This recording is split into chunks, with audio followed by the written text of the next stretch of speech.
and you know it. With a tear in my eye.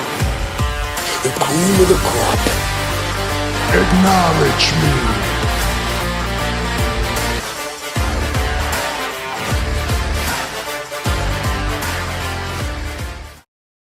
What's going on, everybody? Episode 409 of Top Rope Nation. Ryan Drosty, Jesse Velasquez, and making his return, Justin Joint. Justin, how you doing tonight?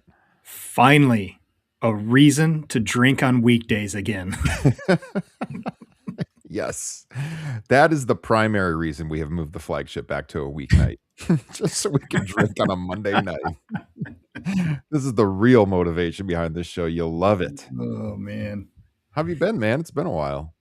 It has been. I mean, we talk a little bit, on text threads, and obviously me and Ryan see each other occasionally. Last time we went and saw the Elvis movie, which was pretty cool, except for the strange resemblance to Donald Trump that Elvis bears. Good God. Come on. I saw the Truth Social post. What a joke. Nobody ever has said that to him. Ever. Come on. What a troll. But no, I'm doing good, man. I miss talking to you guys. I miss interacting with our listeners. Jesse spoke about it on Unplugged many a times. We've just kind of been going through a funk and a busy period. And, hopefully this is the start of us ramping back up into a more normal schedule. Yeah. I mean, Jesse and I talked about Revolution last week, and I feel like that show got me back into the wrestling groove a little bit. I'd been in this funk pretty much since the new year, and that show got me excited about wrestling again, excited to podcast and talk about it. And Jesse, 2 weeks in a row, we've done it. We're back now. How you doing? All right, this is what we call a streak in the business. Yes, we're doing all right. This is actually the lightest week I've had in this year. I would definitely say I actually had a day off today. I have most of the day off tomorrow, a crazy Wednesday, off Thursday, and then a crazy Friday. It's nice. So I'm going to be able to podcast 3 times this week. Spoiler alert. Ooh, very nice. I love to hear that. Absolutely. Speaking of, especially for you and me, Ryan, Revolution being the spark for getting back into things, I believe we all have some live events coming up that we're going to be going to, and that always helps the love. We do. A little AEW. We're going to be going, this podcast will be this week at Dynamite and Collision. So I guess if you see one of us, say hello. If you're in the upper Midwest. Jesse, you'll be first up at Dynamite, man. Are you excited or what? Yeah, I actually just bought my tickets today. Oh, wow. Okay. Yeah, I got what was it? Buy 3, get 1 in the lower half. I think we're in row 10, section E. So that might be the section over from the commentary booth. Okay. Nice. You have a hell of a show by the looks of it so far. Hopefully you break your negative Osprey streak, but I don't know. It's not looking good. Probably not. I'm getting Swerve Omega. Like I think everybody has said, dude, you're getting Swerve Omega. I go, yeah. It hasn't really set in yet. I told my lady, I said, the main event's going to be really good. So, I mean, she hasn't exactly been won over by pro wrestling just yet. I think I've showed her about 40 minutes worth, and she's not impressed. Well, this might convert her full time. Swerve and Omega. I mean, my God. For a title shot for the number 1 contendership, I mean, that is for the EVP position on the line. We're going to get some predictions on that kind of towards the close of the show because, yeah, I think when they announced that match, I think pretty much immediately I was texting you like, oh my God, Jesse, have you seen what you're getting? It's going to be awesome. If we didn't have Collision this week in our neck of the woods, Justin, I probably would have thought about going up to that show somehow, some way. Getting to Dynamite in St. Paul. Yeah, I would have been very tempted myself. But, Collision's been pretty solid of late, too. So hopefully we'll get something pretty nice as well. Speaking of pretty nice, you see the names scrolling across the bottom of the screen right now. Yes, that's right. That's why they pay me the big bucks. Look at that transition. Roll screens. These are our wonderful very beautiful, very handsome patrons of Top Rope Nation. They are the producers of this show. They make it go. If you want to become a patron yourself, go to patreon.com/Top Rope Nation or just follow the link right here in the broadcast description. It's the number one way to support this show. We got some things in the works for the months ahead.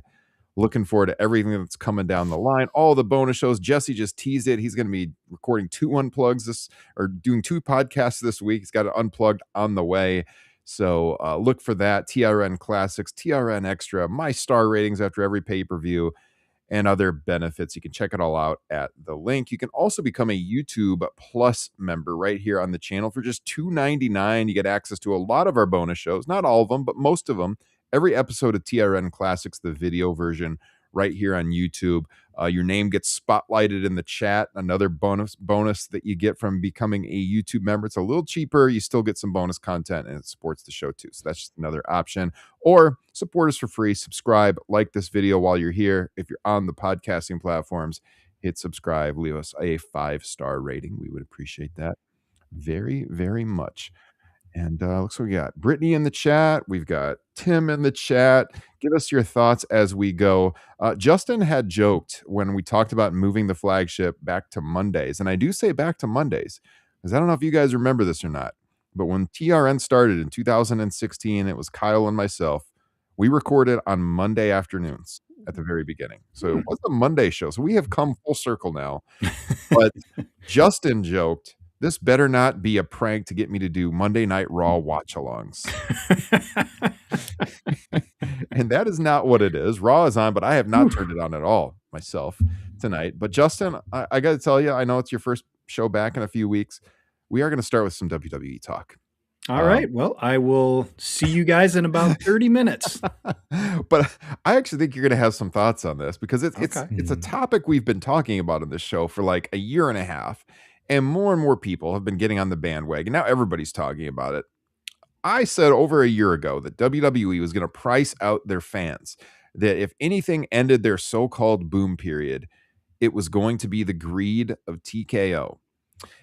And by God, that's what we're seeing happen here. WrestleMania is not moving tickets like it did last year. I think there's multiple reasons for this. The pricing structure has not helped. Creative has not helped. Returning to the same city 2 years in a row, also not the best idea. My God. I mean, Jesse, I'll go to you first. Where do you think this WrestleMania ranks as far as the build to it right now? And I mean, who do you point the finger at the most for the lack of ticket sales? This is almost, and this will be the last time I use this, like a WCW 2001 comparison. Like who killed it? I think there's multiple people to blame in this, not just one. Hunter's creative has been very poor.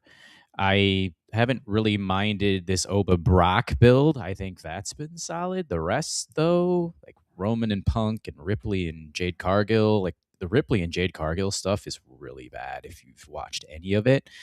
I would say Endeavor with their ticket prices is another thing.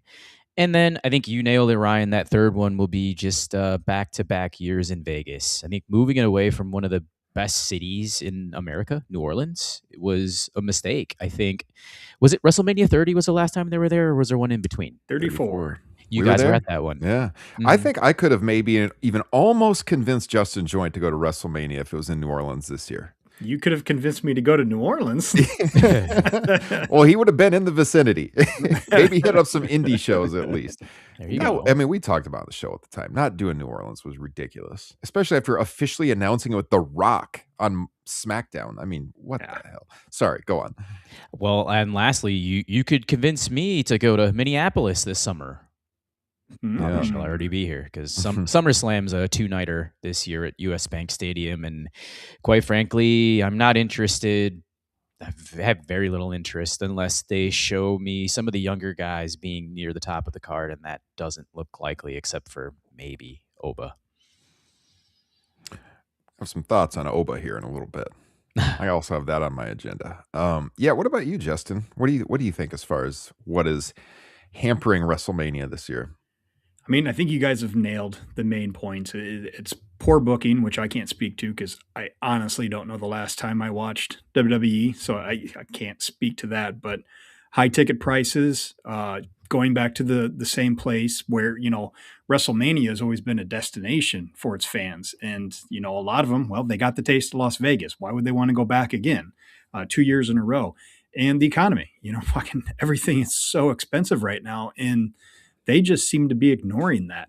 Um, but it still seems like they have a very dedicated fan base that would spend the money if they could. So that to me, that just screams it's ticket prices. And poor booking be damned, because frankly, even when I was watching it, it was pretty shitty. They had their hot point with the end of the bloodline and Cody kind of reaching his apex, but Punk coming in, Randy coming back.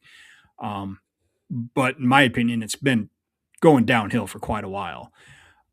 But it's just weird to me that I don't understand how they didn't see this coming. They got to have all the metrics, all the information, all the statistics to say, hey, attendance is dropping. We need to maybe lower prices, and for them to ignore that. And if they go into, this giant arena and it's, there's empty seats in it everywhere, and I'm sure they'll do a great job of covering that up, it's going to be a really bad look. And I think their fans are going to start to notice that, hey, what is going on here? Even the ones who are dedicated to WWE might start looking at the side piece that's going on over in Jacksonville, which is a pretty hot product right now. Yeah, I would say so. Yeah, I mean, wait, did you say the economy's bad? Because Yeah. I was told that a little over a year ago things were going to turn around. They got worse. Are you It telling me seems like it. people are not eager to fly right now? Are you telling me people aren't eager to gas up their cars and drive across the country to take an alternate method there? I don't know, forget it. But Seen those TSA lines lately? oh yeah, no kidding. Yeah, I mean, I'm just going to tell you some of the stats here. So I got WrestleTix pulled up. I would highly recommend subscribing to their Patreon. You can get it for like $2 a month and get all the updates. They got higher tiers. You get more frequent updates. But the last update on the tier I'm on was 5 days ago for WrestleMania's ticket sales. And so this show is just under 4 weeks away now. WrestleMania Saturday on April 18th.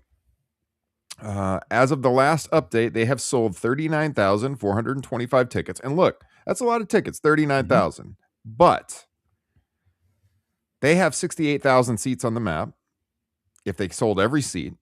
And last year for WrestleMania Saturday, which I don't know if you guys remember this, tickets were a little concerned last year too. This is not the first year. They ended up getting 60,000 in the building, but for a while they were not moving that great.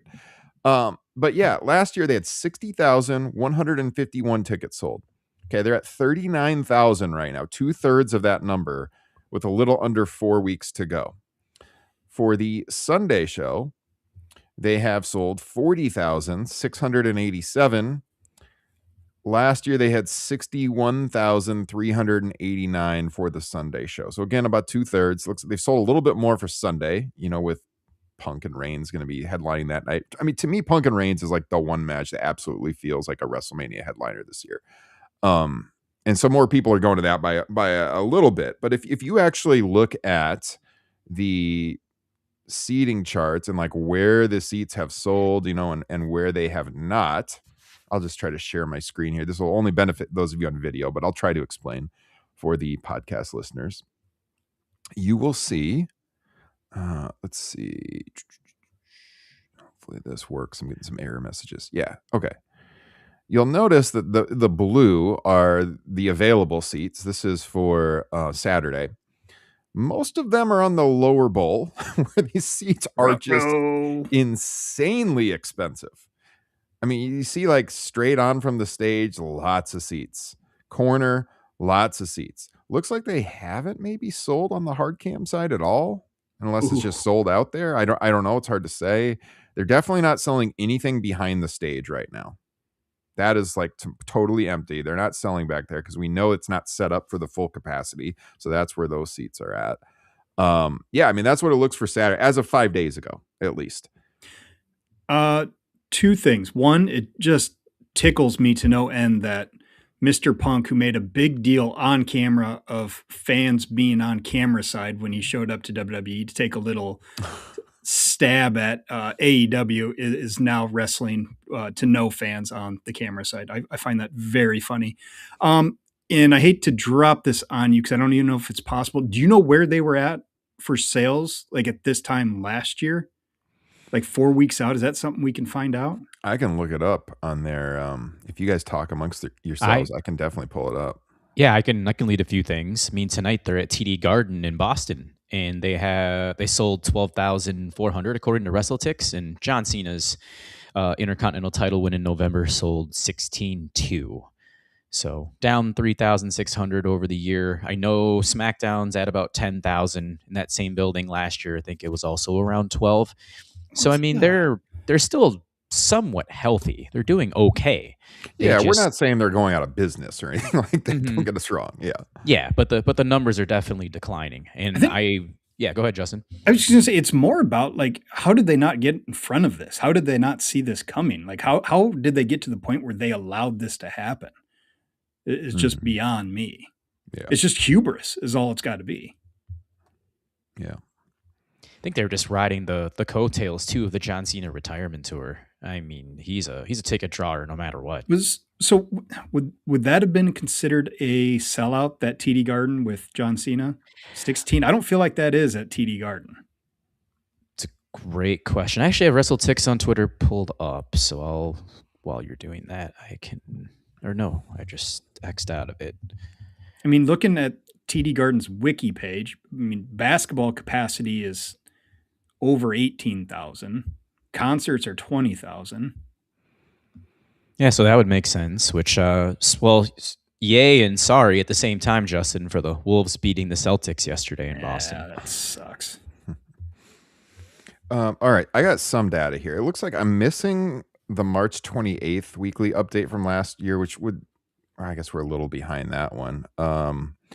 As of April 5th last year, so at that point they were 2 weeks out from the show, they had sold 48,000 for Saturday and 51,000 for Sunday. When they were, 36 days out from the show, so that's a little more than they are right now. They had sold 44,000 for Saturday. What were they at right now? 39,000? Basically right around 40, 39, yeah. 40. And they had sold 46,000 for Sunday last year. And that was 36 days out. We're less than that right now. Which I guess behind pace. Yeah. Yeah, that definitely behind pace. And that does make it sound a little not quite as doomsday as initially, but the other part of it is they're trying to fucking give these things away. It's discount after discount. Yeah, they did the 316 day or whatever, where it was like 31.6% off tickets or something like that. And most of their promotions, they just have not really worked at all. I'm still scrolling. I'm trying to find, when they were at 40,000 distributed. And let me see here. While you're looking. Yeah, go ahead. I was just going to say total seats to the map last year for that TD Garden show was 16,807, and they sold 16,526. Okay. I found, for some reason, this is not coming up in sequential order like it's supposed to on Patreon. Get your shit together, Patreon. But I did find the March 21st, 2025 update. So that's pretty much exactly where we're at right now. So they had sold 45,000 for the Saturday show, and they had sold 47,000 for the Sunday show. What was Saturday? 45 or 43? Did you say? Sunday they sold 47, and Saturday they had sold 45. So they're about 12,000 behind. Yeah, total. Yeah, so they're considerably behind where they were last year, I would say. But I was scrolling back trying to see, so how early in the year were they at 40,000 sold for the Saturday show? And they had way back in January, they had hit 40,000. So there's not a match or marquee attraction that can even pull more fans in either, honestly. There's not, dude. I'm looking at this card again. So I had said And yeah, I think one of the big reasons, I think if creative is good, even with the ticket prices, you're going to find the WWE fans to shell out the money. It's going to hurt you a little bit for sure in a stadium that big when you're running 2 nights. Then you go back to the one night WrestleMania. But 2 nights, because you're getting greedy and you're trying to sell double the tickets. If you don't have creative, people are not going to buy tickets to 2 nights. And looking at the show, Punk and Reigns does feel like a WrestleMania match. It does. We've definitely been critical on the show of Punk since his return to WWE, but I've also been complimentary of some of the stuff he's done. Gunther and him was my favorite match in WWE last year, and him and Reigns feels like a WrestleMania match. The promos, the first ones were pretty good. Reigns has looked really bad recently. I thought, it's just. I did hear he called his opponent old, which seems like kind of a no-no in professional wrestling. I saw a tweet where someone had said something along the lines of, during the pandemic days when they could control the entire response, it made you think like Roman had upped his game so much because they're doing community theater. But now back in front of the live crowd, and it's like, oh, maybe he hasn't gotten as good as we thought. I think he's better, but Jesus, their most recent promo was not great. But yeah, you got that. Stephanie Vakir and Liv Morgan. I don't know. Cody and Randy Orton in 2026. I was sure they were going to make that a triple threat. I was like, they could not possibly do Cody Rhodes and Randy Orton in 2026. Well, as of right now, that's still the match. Jesse mentioned it. Jade and Rhea Ripley. Holy Christ. Terrible. Absolutely terrible. Zero negative chemistry right there between those two. Obafemi and Brock Lesnar. Okay, that has some potential. AJ Lee and Becky Lynch does very little for me. Those are your announced matches right now. Yeah, it's a rematch of a so-so match at Elimination Chamber. Yeah. Could you off the top of your head, without looking it up, can you tell me Randy Orton's last few WrestleMania matches? Because I randomly thought when they announced that, when it announced that he was a main event, I struggled. Joe Hendry last year. That's totally right. forgot about that one. What a fucking barn burner that was. He was injured, I believe, the year before. He's been having some. He teamed with Riddle, did he not, at WrestleMania 38? Yes, that's right. Was he at 39 in a 4-way? Was he injured for 39 and 40? Injured for 40, I could tell you that. 39, he's possibly injured for that too. Dude, I can't remember it all. I don't know what he did at 35, and that was a pretty memorable WrestleMania. You've got to go back. Like the last time he was really a big player at Mania was probably like 30 and 31, right? Well, 31, Rollins. He had that RKO on Rollins. It was super cool. 30 obviously factored in the main event plans. God, well, that was then, it, man. But here he is, old man Orton. Yeah, 37 lost to the Fiend. 36 that terrible Edge match in the Performance Center that was way too long. AJ at 35. Yeah. AJ at 35. Justin, dude, we were in the building at 34, and I could not have told you this one. Fatal 4-way with Jinder Mahal, Rusev, and Bobby Roode. I have zero memory of that match. Wasn't that for the U.S. title, I believe? Sounds right, but I don't remember. 33, Bray Wyatt to win the WWE title. Remember that? 31, Rollins. Yep. 30, the Daniel Bryan and Batista match. Yeah, dude, it's rough. I can't believe that they're doing that. I know they have the history going back, legacy and all of that, but still, I just don't have any interest in that. Orton had to have wrestled at 40 because he came back same time as Punk, right? He did, yes. Yeah, he Logan Paul and Kevin Owens. Oh, no recollection of that one. I definitely watched it. So, yeah, this card, not great. I got to look to Hunter. We've talked about it too. Just that booking. They just don't really have anything for me right now creatively that's been enticing to watch. The ticket prices we've been ranting on for a long, long time. By the way, apparently, did you guys see the reports that TKO made the call to the Trump administration to settle the Ticketmaster lawsuit that's been pending across multiple administrations for like years now over the Ticketmaster fees? Yeah, They called in a personal favor to get the federal government to settle that case, which hurts consumers because they have, I mean, like justice departments now for years have been working on this case, and they had Ticketmaster.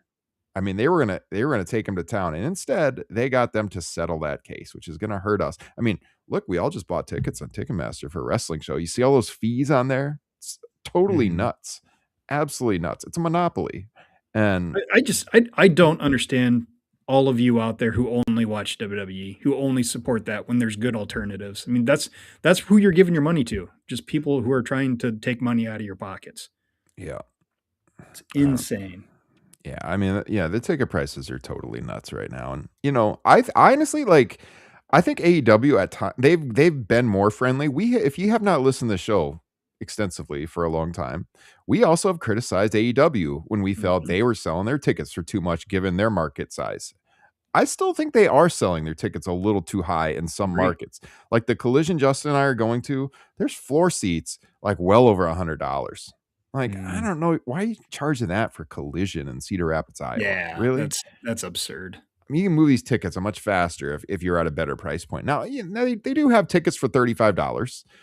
I just think they should sell more of them at a lower price point. I think that they are still pricing them too high, but they're not even anywhere close to WWE.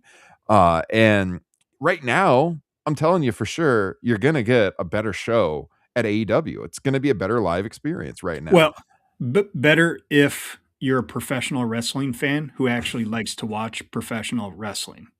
Now, if commercials and promos are your thing, AEW is not for you. Yeah.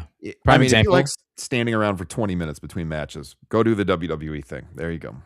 Tonight, they had on Raw advertised Seth Rollins, Brock Lesnar, Roman Reigns, and CM Punk. How many of them actually get in the ring and wrestle? My assumption would be 0. Oh, absolutely 0. Yeah. There's no way. Who wants to see him just talk? Apparently 12,500 people do. Hey, I forgot to ask you guys. Do you have anything in the glass? I think, Justin, you said you were going to be drinking. Fuck yeah, dude. My first G&T in quite a while. Looks good. Look at that beautiful. Hold on a second. Hold that up again. Let me go full screen for you here. Look at that beautiful rocks glass. Oh, yeah. TopRopeNation.com. You pick one up. Good quality, as we like to hammer home. That's a superb glass. Nice and heavy. Feels nice in the hand. Not cheap. Well made. Jesse? Not drinking tonight. I'm saving that for Wednesday. I am having some margaritas beforehand. I do have a NA margarita from Recess. Their lime margarita. Any good? The first couple of sips I had of this were not the best, and it's starting to grow on me. It's fine. Well, I went a little Minneapolis for a little Surly Furious. Classic. This was one of the first craft beers that I really started to love. I might have said this in the show before, but it never gets old. It's always good, I think. Always like Surly Furious. City staple. Heck yeah. Back in the days when, God, this would have been like 2010, they only sold it in Minnesota. It was in Tall Boys. Had to take it back to Iowa when I would go up to Minnesota to see my wife's friends and family. And now I can just get it in town. I get a 12-pack of that quite frequently to keep it in the fridge. Wait a second. That sounded awfully empty when you set that down. I got it in. Oh, okay. I poured it out. Come on, what kind of peon do you think I am? I was proud of you. I thought you'd been hammering it, and I just didn't notice. Yeah, I actually have my Revolution Brewing, nice Chicago brewery pint glass here. Yeah, the reason he went quiet searching for those tickets for WrestleMania 41 last year was because he was just pounding a Surly Furious. Shotgunning Surly. I'll be right back, guys. You should be celebrating and pounding a beer because tonight's the 29th anniversary of the greatest match in WWF history. Oh, yeah. WrestleMania 13. Brett and Austin. Very nice. It was March 23rd. I didn't even realize that. Nice call out.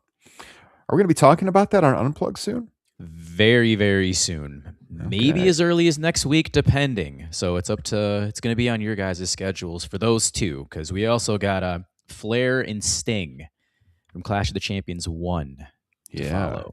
Early April. Yes. There's a reason for you to sign up for the Patreon right there, you guys. We're going to do a deep dive on WrestleMania 13, Brett versus Austin on TRN Unplugged. Speaking of podcasts, can I just read you guys a quote? So recently, Obafemi appeared on Stephanie McMahon's podcast. No. What's your story? First of all, I don't know why anybody would listen to a Stephanie McMahon hosted podcast, but if you do, and those of you who do listen to it, thank you for providing the transcript so that I didn't have to listen to that drivel. I appreciate it. Here is a quote from Obafemi when he was asked about who inspires him and gets him to dream big. Quote, I just recognized the pattern of everyone who was successful. They weren't afraid to dream wild. Elon Musk, Joe Rogan, whoever. I listened to a lot of Joe Rogan when I was in college. He had this mindset of like, go out there, go and do it. He also mentioned David Goggins, who's like a veteran, has like a inspirational podcast, I think. I don't know a ton about him. I don't think 75 Hard. I think he invented that. I think that was him. I know he's a crazy trainer. He's not like particularly political, right? But no. Yeah, but Elon Musk and Joe Rogan, Obafemi is inspired by them. My jaw damn near hit the top of my feet, Justin, when I read that. Obafemi, a fan of Elon Musk. Now, do you think he really is, or do you think he's saying what the McMahons and Hunter want to hear? I was going to say, have we seen video? Was there a gun to his head while he was saying this? Maybe one just off camera? Obafemi from Nigeria is a big fan of Elon Musk, the South African beneficiary of apartheid. Really? Like, come on, man. If that's true, that's mind-boggling. Absolutely mind-boggling. Why wouldn't he say Hakeem Olajuwon? Yeah, exactly. That'd be an easy one. Exactly. Dude, I don't know how Elon Musk would motivate anybody. I mean, he's from a wealthy family. He's purchased companies that were made by people who were the actual visionaries. I mean, I guess he was kind of behind PayPal. I'll give him credit there. But other than that, like, he's acquired companies that were built without him. I don't know how Elon Musk really is a guy to inspire you. Joe Rogan, I mean, look, Joe Rogan has the #1 podcast in the world. I'm a podcaster. I'll give him credit. I don't listen to him. I find a lot of his content to be questionable at best, but a lot of people really like him. He's elevated some people that I don't think need elevating, and I'm not a fan of that. He's elevated people who I would think would not do things that would benefit someone like, Oba is. I would think he would like people that would, not, I don't even want to say it, not be detrimental to society. It's just very questionable to me. Now, Joe Rogan seems to be slowing down on some of the stuff that he was supporting, but it's like, dude, you didn't realize this a year or two ago? Mm-hmm. But I mean, look, he built himself up, through being a comedian, through the UFC. I'll give him credit there. It's just like the stuff that has been spewed on his show that makes it very questionable that someone like Obafemi would admire him. I don't know.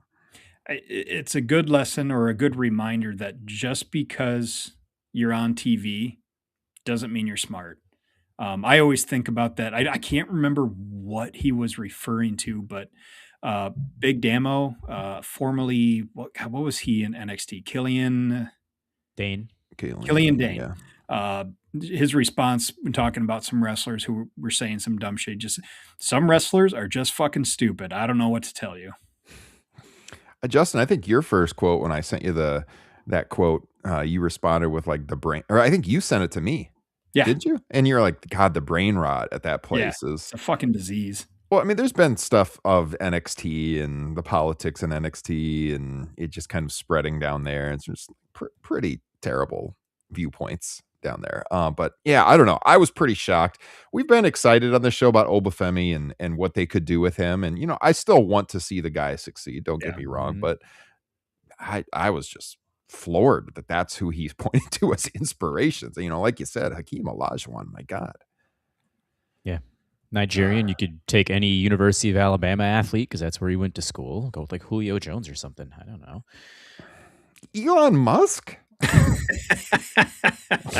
Really, dude? Like, that's so questionable that that was my first thought. I was like, is he just saying this, like sucking up to his bosses? Because he had said something like the day before, because I had put it up on our Twitter page and I was like, oh, he knows how to quote play the game or something, where it seemed like he was saying something that would suck up to Hunter. Oh, here it is. Obafemi says Triple H was his favorite wrestler when he first started watching WWE. Quote, no I like way. the way he worked in the ring. He was more of a complete superstar. He was good at everything. I think Obafemi is politicking a little bit here. Dude, if I'm being honest. Yeah, I agree with you, but that's an even worse quote. I mean, my God. Have you guys seen any of the clips of South Park in the last year? Yeah. So every time Pam Bondi's on there, she's got some little crap on her nose. Yeah, That's what I'm thinking of right now with Obi. Oh man. Man, I don't know. Maybe he's just trying to. God, he was born in 98. What would his earliest wrestling memories be? Like the Reign of Terror from Hunter? Yeah, that's Jesus. weird. Like the absolute worst time to have been growing up watching Triple H in like the mid 2000s. Yeah, like I could understand Batista, stuff like that. Yeah. I mean, I could kind of understand like if you started watching around 98, 99, boy, that period, mid 2000s, Triple H was dire, man. I mean, this is when he was doing Katie Vick storyline. And I almost said that's when he was doing Katie Vick, which also would have worked, but oh boy. All right. Anyways, I think that's all I have on the WWE docket tonight, unless you guys have anything. Oh yeah, I got lots more to talk about. We're gonna keep going. All right, let's transition to AEW. Now, again, I think wrestling wise, AEW has definitely been the better show of late, and more people seem to be coming to that side, or at least checking it out. If you look at ticket sales, if you look at the TV ratings. Now, again, we're not saying they're anywhere close to WWE. They are not, but their business is moving in the right direction, slowly but steadily. WWE's is moving the opposite direction. That being said, they came off of a really solid Revolution show. Dynamite was like so. The crowd, has a lot of people talking about how the crowd wasn't great. Who the hell's doing what chants in 2026 during a serious promo from Swerve? And a good promo too, I thought. Yeah. He did his best to like get them with him. They set up some good stuff like long term. We know a little bit about exactly what we thought was going to happen with Copeland and Christian against FTR. They got the aforementioned Swerve and Omega match. You got Will Ospreay in action, to open the show. Very first guy out, which was cool. He's certainly not going to ease his way back into competition. Jesus. No. This is going to be watching Danielson all over again. We're just going to cringe even more when he does all these high spots. Yeah. Almost a year to the day, too, that Kenny Omega wrestled Blake Christian. It was at the AEW Dynamite that I was at in St. Paul on the 26th, so coming up this Thursday. And Omega gave Christian like next to zero offense, and Blake was given a ton against Will. I thought it was too much. Yeah. Yeah, and then we get this Toni Storm situation where they are not expecting her back for a long time, but she is not injured. So my thought was pregnant. Read into what you will. I do not know. I don't have any information on it, but she's gone for a long time. So, they tease the Ronda match, and that's going to be well into the future, I guess. Ronda's not under contract or anything. She appeared kind of exactly what we speculated, Jesse, last Monday. I mean, she lives out there in LA. She's done a little business with Tony Khan before. She really doesn't like WWE.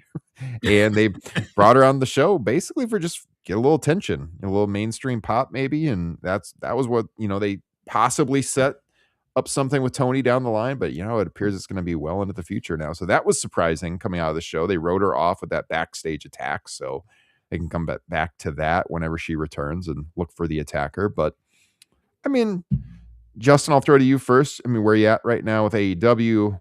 Tell me about Collision and what you're looking forward to. The floor is yours.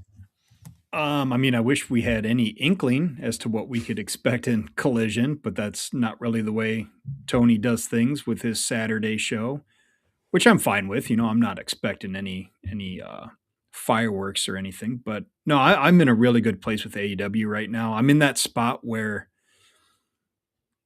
I'm excited to see what's next. I'm excited to see if it's going to be Omega or Swerve versus MJF. I'm apparently Hangman might be out for a while, taking some time off, which I think that's much easier for AEW to maneuver around compared to Tony Storm, just because I think the depth of the men is far deeper than the women. And frankly, in my opinion, Tony Storm is the top woman in the company, if not top 3 or 4 men and women. So that'll be a little concerning, but I'm assuming we'll have Mercedes Moné coming back soon. So right now I'm just in a place of curiosity with the main event scene. I'm very curious. We're a long ways from it, but what are we going to be looking at for All In? Are they going to have MJF carry all the way there? And what is the big match? The assumption is you would assume Will Ospreay will be taking the title there. And, we've already seen Will Ospreay versus MJF at All In Wembley. So do they do that again, or do they get the title off of MJF before then? I've never really been a big fan, but Cope just does nothing for me anymore. He's the kind of the fly in the soup for me right now. Every time he comes on, it's kind of a little eye rolly. It's a little too WWE. And it's so strange to me with him and Christian. Sorry, I haven't talked to you guys forever, so now it's just all spewing out of me right now. Cope and Christian growing up together in wrestling, spending basically their entire careers in WWE I think, well, I know I have, Ryan, maybe you too, been saying for a while that Christian's the best one in that tag team, going way back to their WWE days. And they've proven it out in this AEW run because Christian just fit in seamlessly the second he stepped into AEW, whereas Copeland still feels very WWE in everything he does. It's the exact same entrance music. Everything he does is the same. His promos are the same. The matches are really the same. They're kind of an outlier compared to everything else in ring. So I'm sure a tag team run is going to happen. I have no major problems with it as long as it's not too long. But when you have so many other possible teams and wrestlers that I would like to see elevated, that just makes it even more Copeland feel like a weight. I mean, look at fucking Speedball. Somebody who when he came in, it's like, oh yeah, he should just be a good in-ring mid-card guy. And now I'm like, could he be a future champion? Because that freaking match with Mark Davis was awesome. I think Jesse mentioned it not too long ago. It's like Speedball's become must-see in ring. I mean, he just truly phenomenal. I really dig Mystico and Jet Speed. I think that's a pretty awesome trio. I don't know. I've rambled on, guys. Well, I mean, what do you think? Anything out of all that jarble? I want to throw a question your way. And Ryan too. Let's throw both your ways. I mentioned FTR and Young Bucks like easily carrying this tag team division, and Brodito should be up there too. I think the Hurt Syndicate, when they get back, could do the same thing. But is there another tag team that you would like to be thrown into this mix and elevated? Because we can't have FTR Young Bucks forever. I mean, Jet Speed. Yeah. I think we've talked recently how we could see Kevin Knight as a next big star. Possibly a all out main event challenger for a world title. Maybe this year or next. If there's not any singles gold for them, that's one I could see. Obviously it was a real shame that Jake something got hurt basically as soon as he came in, because I was really digging that tag team with Mark Davis. And they just have so many good singles wrestlers that don't have a whole lot to do. I mean, you cut the Don Callis family in half and make some tag teams out of some of those guys. There's some phenomenal talent. I mean, Roosh, let's get him a tag team partner. Let's get them going. The Guns are not healthy, or one of them isn't. That would be the other one I was going to point to, but Colton's got the injury. So, yeah, I mean, they were really coming on. A couple of years ago, we were really starting to get into them. But, yeah, they've injuries and been off TV a little bit and lost a ton of momentum. Top Flight is zero steam. Yeah. Maybe when Jay White comes back, him and Juice could make a run at the tag titles, especially since Jay White seems to be getting bit by the injury bug quite a bit these days. Yeah. I think who would be a really good heel tag team, and it depends on your opinions of it. I wouldn't mind seeing David Finlay and Gabe Kidd. Oh, yeah. I like that. Yeah. I like that. Yeah. Be a fun little mix. And I've mentioned Darby and Orange for the last month and a half. I would not mind seeing them in the mix for it either. Mm-hmm. So do we think that there's any chance that it's Darby who defeats MJF for the title? Because, I mean, teasing a Darby match. Obviously, we got the Swerve Kenny match for number one contendership. What do you think, Justin? I mean, you've pushed the idea of Darby becoming world champion on the show before. And I still don't mind the idea of it. I guess the issue is just never feels like the right time. I guess maybe if you do, actually, I wouldn't hate this. If you just we've had some decently long title reigns. If Darby plays Mankind and MJF plays The Rock, what was that? And the winner of 98, right around 99, maybe Darby can win it for like a couple weeks or something. He doesn't need to be a long-term champion. I like the way that dude sacrifices, his body for this company. It is one of those rare occasions where I agree with kind of does deserve it. Just give it to him for a short period of time. Then you can maybe put it right back on MJF. And then, Tim in the comments mentioned Ospreay wants Omega for All In. So maybe you go MJF, Darby for a short run, back to MJF, then maybe Omega can get it.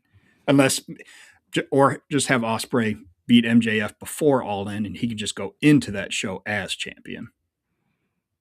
Yeah, I could see that if they think it's too predictable, that he would win it there. But I also wouldn't hate seeing Omega get one more run with the title, just short term. Be the one to defeat MJF, like at Double or Nothing or something out in New York, and then just have it for the summer, and then drop it to Ospreay at Wembley or something. Yeah, my only thing with that Darby scenario is it just seems kind of forced. Like he's going to be around for a while. Knock on wood, no injuries. Yeah, I hope. I mean, he's young still, but I don't see it right now. Because we're talking about other baby faces that make a lot more sense. You got to get to Ospreay eventually. Kenny is not what he once was, but like he could be a big draw in selling tickets. Like Tim mentioned here. Omega Ospreay is a marquee match for a stadium. That's like a babyface stadium world title match that would draw and be super exciting. So, yeah, can you imagine the entrances for that match? It would be so cool in a stadium. So I would be on board with that. Would it be predictable? Yeah, but you know what? It was kind of predictable that, I was still questioning whether it was going to happen or not. But when Bryan won the title at All In a couple of years ago, it was still freaking amazing. Probably my favorite wrestling memory of the last 2 years, post Dynasty that we attended, Justin. Predictable, we've talked about it a million times. Predictable isn't bad in professional wrestling when it's built right. You talk about Danielson. I know I was a little worrywart about Hangman last year at All In, but I think that was pretty predictable that he was going to beat Moxley. Going back to the other promotion, Cody Rhodes beating Roman Reigns at WrestleMania 40. Predictable. But, it works. If you build it right, it's okay when you expect the star babyface to get the win and the world title. Yeah. The options are still unbelievable because, in theory, this would be shoehorning it, and I don't know how you could do it, but I will just play your hypothetical that Darby sneaks it away from MJF. Maybe 3 or 4 weeks later, Swerve takes it from him. You get that Washington connection.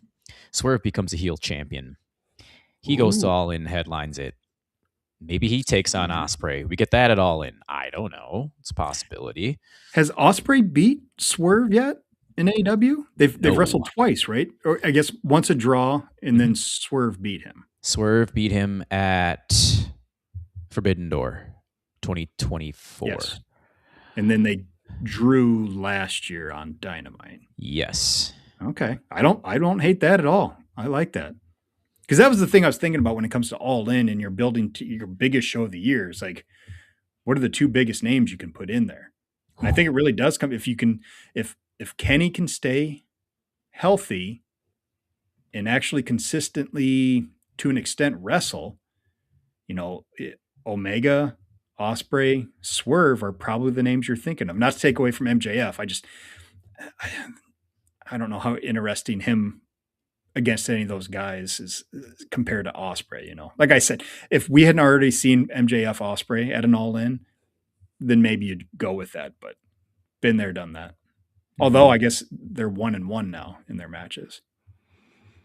I want you guys to listen to yourself and these fresh matches you're talking about and fresh world champions and stuff like that. Then the other brand, we got Cody Rhodes and Randy Orton, who wrestled at Vengeance 2011, 15 years ago.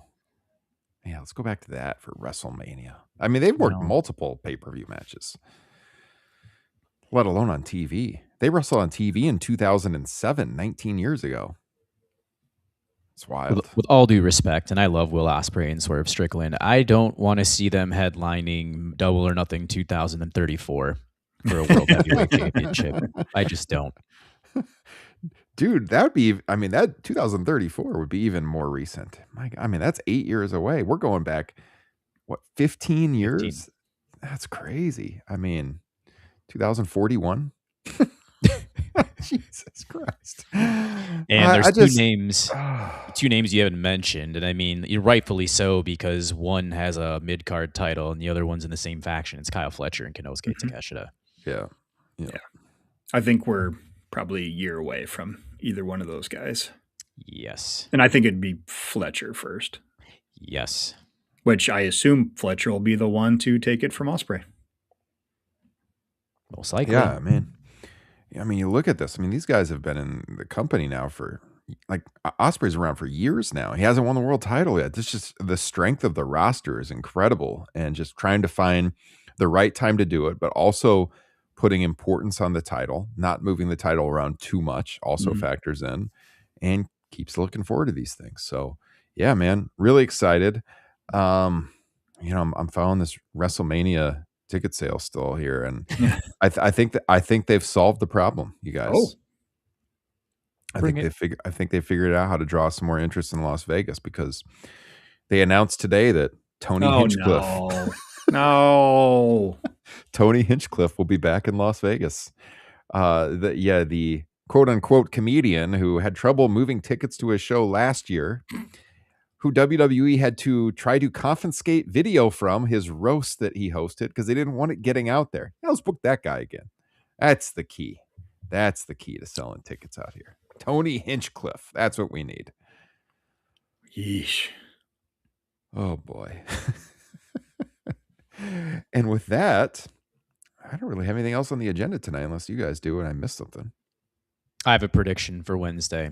Okay. Swerve and Kenny are going to battle to a draw. 3-way at Dynasty? Yes. That's what I'm going with. So Omega doesn't get his win back. No. I don't want to see Swerve winning the EVP. I was trying to think, when has that kind of storyline really ever worked well in wrestling? Whenever they do that stuff, it's always pretty lame. Here I am, Swerve, the new EVP. I just don't like that kind of stuff. And it hasn't been done. They just took the EVPs away from the Young Bucks, which ended up being kind of funny in the process. Yeah, that was good. They've done people winning authority positions in WWE, and that's somebody else made that point. It's that's such a WWE authority figure thing to do, and it's just unless they have some really, really good ideas for Swerve to do stuff with that, I agree. I just keep that kind of hidden with Kenny. Yeah. Well, we'll have plenty to talk about on the show next week because we will all be coming off of some live events. Should be a ton of fun. Hope you guys tune in for that. Hope you've enjoyed this show. Again, spread the word. The number one way to help us grow our show is to tell a friend who likes wrestling to check us out and subscribe. That's the easiest way for us to like double and triple our viewers and listeners. So really, really appreciate whatever you can do to spread the word and help us out. As I mentioned at the beginning of the show, Patreon, number one way to support us. There's the QR code on the screen that'll take you right to the page if you want to do that. I've got one of our new merch shirts on right here. You can support us by going to topropenation.com. We got all of our merchandise. Justin's got the rocks glass, another way to support us. And then this one actually won't go over Jesse's head, I don't think. Let me see if I can do this right. Yeah, our Discord. Get in the Discord, topropenation.com/Discord. That's where all the conversation is happening on a daily basis.